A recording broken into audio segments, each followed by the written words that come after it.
corner store with it. Eating shrimp fried rice with the cheese, this from Dickies. Dope boy fresh, corner store tea crispy. 2 cups stacked, he know to grab my backwoods. Couple folks politicking, block politicians. From my hood to yours, it's a corner store in it. Candy coated car swingers poking, they'll stick you. Thought it was a Buc-ee's, it got everything in it. Hey, I'm at the corner store with it.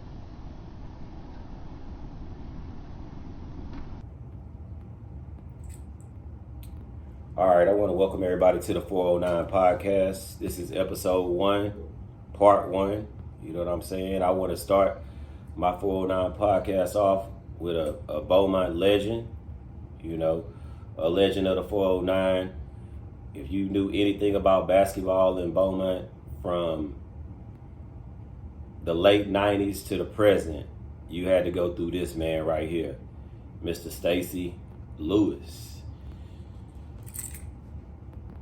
Hey, Wyman, it is so good to see you, and I'm appreciative of the opportunity to share our past, if you will.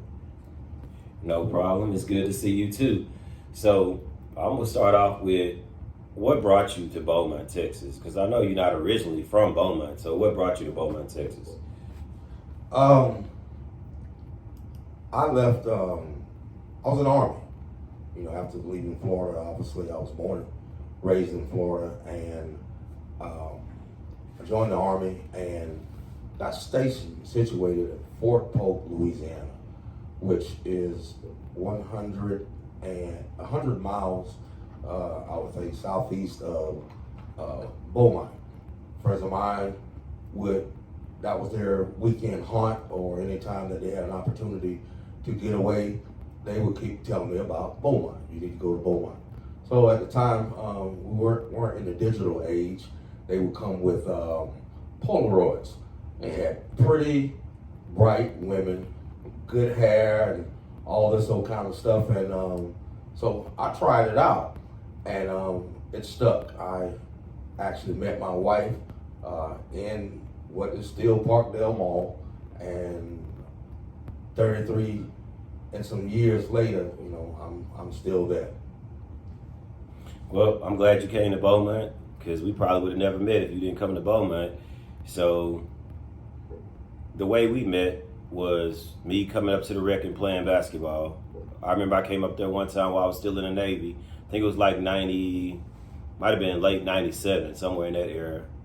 I was up there playing basketball, came down there and played ball at the rec, ran into you.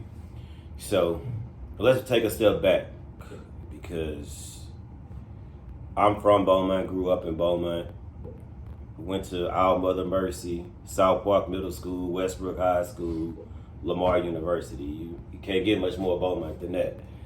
So when I grew up, it wasn't no Sterling Pruitt Rec Center. You know what I mean? You had to play basketball in your neighborhood park, backyard, or whatever. I grew up playing basketball at the outside court at Beaumont Elementary, and then slowly gravitated to Alice Keats sometimes.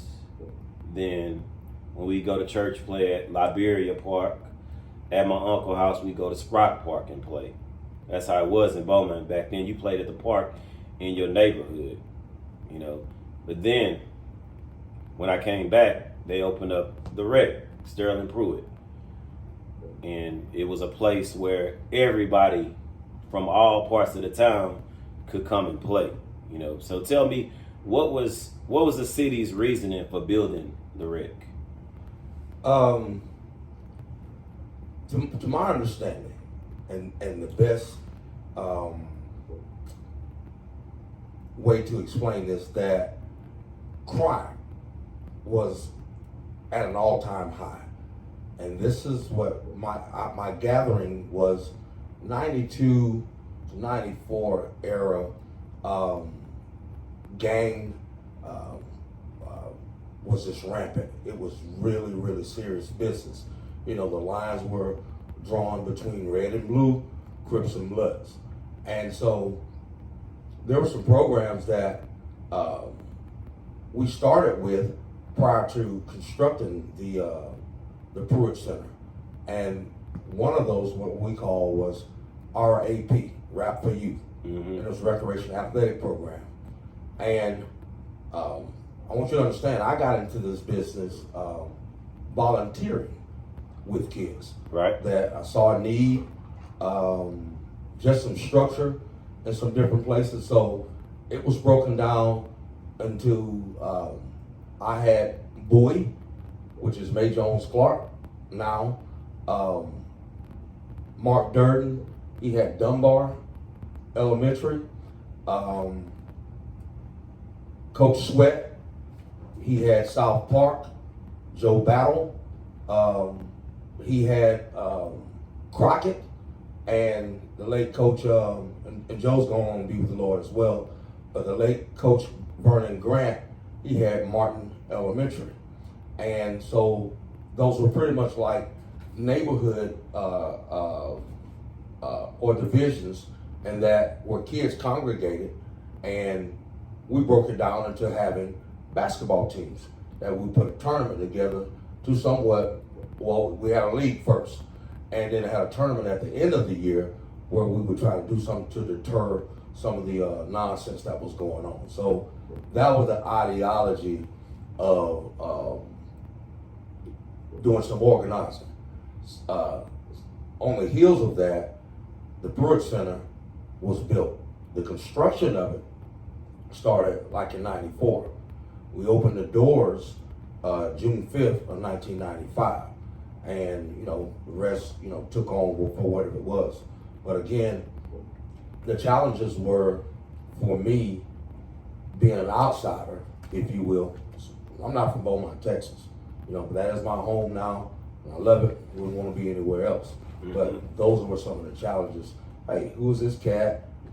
How is he telling us what to do? But it worked. Okay, so tell me about the early days of the rec, because you said it opened in '95. I was in the Navy from '94 to '98, so I don't really know about the early days. How was it when everybody from different sides of town, or how long did it take for everybody to start coming from different sides of town to come and play? Because I know I'm from South Park area. I had no business in the North End. I wasn't going out there to play basketball. I'm just growing up. It's not like I would go to any of those places to play, because that wasn't my park. You know what I mean? You don't just go to Magnolia Park to go play basketball, and that's what the rec was at Magnolia Park. Right. Well, again, we put these barriers in place for ourselves. Meaning, for whatever the deterrent was, it was deemed that the North was the worst part of town. Just in terms of hood speak. If you from the Pear Arches, you didn't come to the North End. You didn't date girls from the North End. You certainly didn't hang out in the North End. It just was not what was going on. South End as well as West End, those weren't, and then vice versa.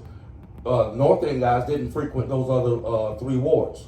However, it's the only, and still remains the only place where you could get quality run at the time.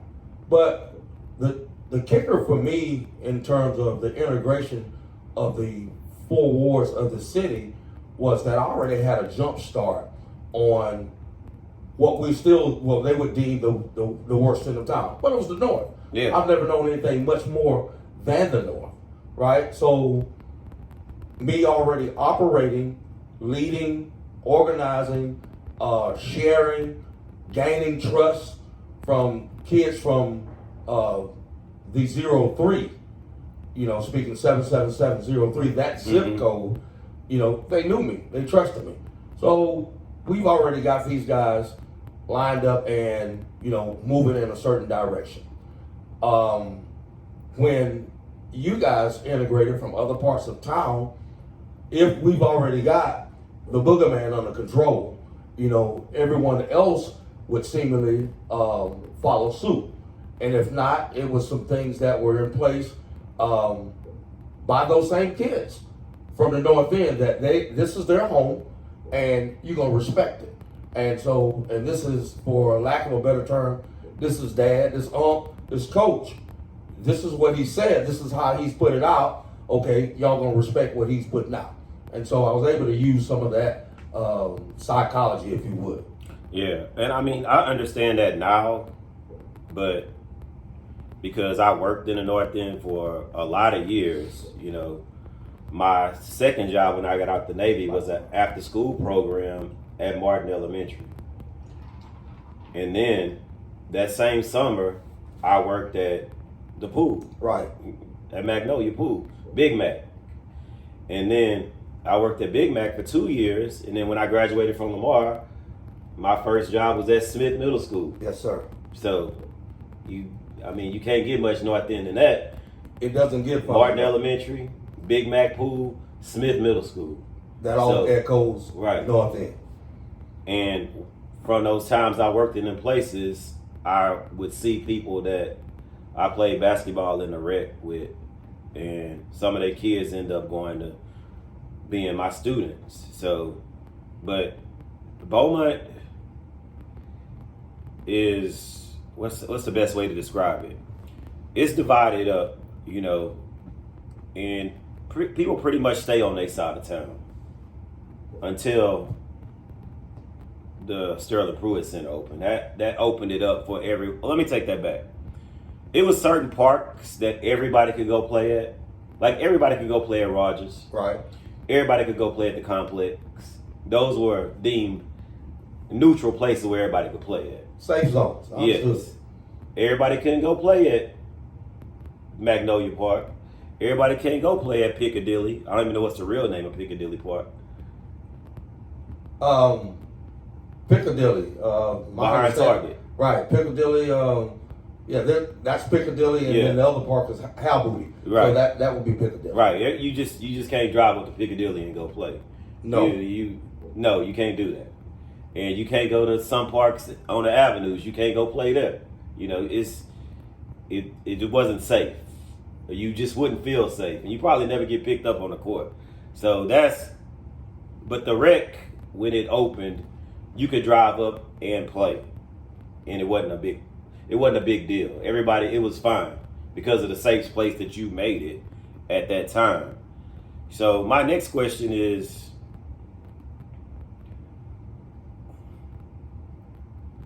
did they ever have plans to open up a rec center in the south part of town? I mean, look, bro, this is where we are. Mm-hmm. And all of our stuff is lucid and 100. Man, talk is still cheap. Mm-hmm. I don't see resources being pooled or allocated to other places such as the Pruitt Center. Mm-hmm. A city the size of Beaumont, and with the wealth of Beaumont, I can't see why there's not another 2 places in our city. You know, my vision, and it's not mine, but if it was my vision, I would build a complex at what is already the athletic complex on Right. College. That would be the new and the next Sterling Pruitt, but it'd be Sterling Pruitt on steroids, as far as I'm concerned. I hate the fact that things didn't go as well as they could have at Sarah Street location, which is the LL Melton, and that, the city couldn't take over and fund and do what it needs to be done far as another hub for people to congregate, be safe, and have fun. Yeah, you would think that. I mean, that was one of my early jobs too. When I got out the Navy, was working at the Milton YMCA too. So yeah, that's tough. I mean, they have a pool, they have gyms, they have classrooms. It's basically a mirror image of Sterling Pruitt, but it is what it is. So, all right, well,